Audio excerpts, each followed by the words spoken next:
अलिबाग येथील कुकूचकू या कंपनीचे मालक दिलीप पाथरे यांच्या बंगल्यावर शनिवारी रात्री सशस्त्र दरोडा पडला। दरोडेखोरांनी सुरुवातीला घरातील एका बालकाला ताब्यात घेतलं, त्याला ठार करण्याची धमकी देत घरातील सर्व सदस्यांना बंदी केलं आणि घरातील 20 लाखांचा ऐवज घेऊन त्यांनी पोबारा केला। सर्वांना हादरवून टाकणाऱ्या या घटनेनं खळबळ उडाली आहे। कुक्कुट खाद्य निर्मिती क्षेत्रातील अग्रगण्य असलेल्या कुकूचकू या कंपनीचे मालक दिलीप पाथरे हे अलिबाग तालुक्यातील मुशेत इथे राहतात। शनिवारी मध्यरात्री त्यांच्या बंगल्यावर दरोडा पडला। दरोडेखोरांनी घरातील लहान मुलाला आयान पाथरे याला ताब्यात घेऊन घराबाहेरील आवारात नेऊन बंदी बनवून ठेवलं। काही दरोडेखोर घुसले होते, त्यांनी घराची आतून कडी लावली आणि कुणाल पाथरे आणि त्यांच्या पत्नी विनीता पाथरे ज्या खोलीत झोपले होते तिथे प्रवेश केला। त्यांनाही शस्त्रांचा धाक दाखवून बंदी केलं। यावेळी कुणाल पाथरे यांनी विरोध करण्याचा प्रयत्न केला, मात्र दरोडेखोरांनी त्यांच्यावर आणि त्यांच्या पत्नीवर पेट्रोल ओतून जाळण्याची धमकी दिली।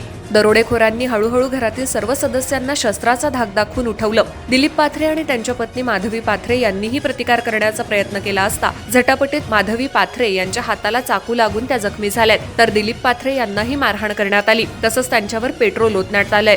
तिजोरी कुठे आहे, दागिने आणि रोख रक्कम द्या, अन्यथा घराबाहेर आमच्या ताब्यात असलेल्या आयांना मारून टाकू अशी धमकी देत दरोडेखोरांनी कुटुंबियांना घाबरवलं। हा संपूर्ण प्रकार पाथरे यांची नात ओबी पाथरे पाहत होती। घरातील महिलांना इजा केली जाणार नाही असं हे दरोडेखोर सांगत होते, मात्र शस्त्राचा धाक दाखवून आयांना इजा करण्याच्या धमक्या सुरू होत्या।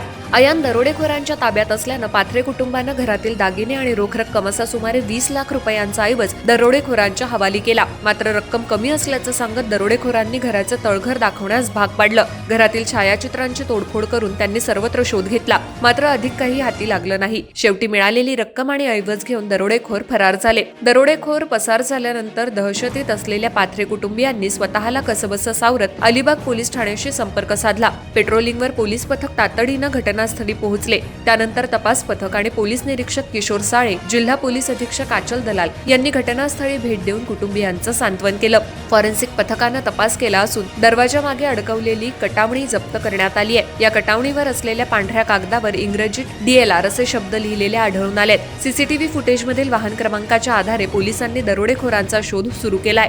बंगल्याच्या सीसीटीव्ही फुटेजमध्ये दरोडेखोर 4 चाकी वाहनानं आल्याचे तसेच मार्ग दाखवण्यासाठी एक दुचाकी वापरण्यात आल्याचं स्पष्ट झालंय।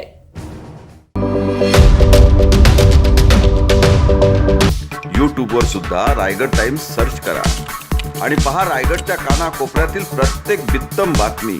आणि हो, लगेच सबस्क्राईब बटनवर क्लिक करायला विसरू नका। रायगड टाइम्स, आपलं चॅनल, आपला आवाज।